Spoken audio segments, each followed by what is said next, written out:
World War III. Will there be a third world war? 1914, at the outbreak of World War I, H.G. Wells wrote a series of articles that appeared in a book called The War to End War.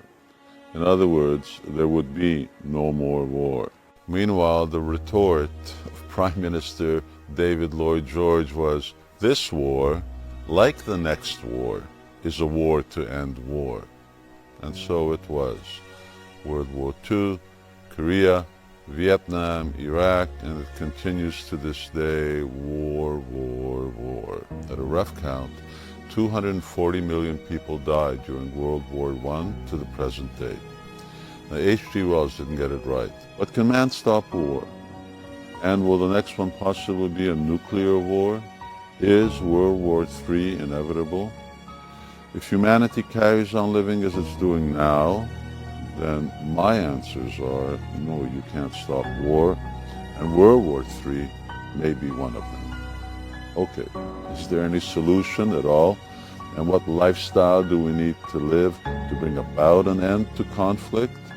First, let me say that what are not solutions, peace treaties, international committees, or the UN. Since the UN was formed in 1945, there have been over 140 wars. They haven't got it right either. You have to really dig deep in history to find a more sinful and degraded time than we live in today. The scale of it is really staggering. 90 billion animals slaughtered for food yearly, 1.5 billion abortions since 1980, rampant drug abuse, alcoholism, sexuality, ethnic cleansing, race discrimination, pedophilia.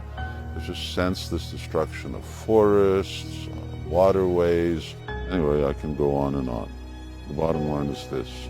For every action, there's a reaction. For every action not in harmony with God's and nature's laws, man will get a reaction, and that's karma. That karma stores up, and when it hits a critical point, a tipping point, then something happens. Plague, tsunami, earthquake, and yes, also war, and maybe World War III. Karma is the subtle laws of nature. Like gravity, you can't get away from it. So the answer is that we need to change our lifestyle. We need to live in ways that do not accumulate karma. In that way, we can live in peace and not be blown to pieces.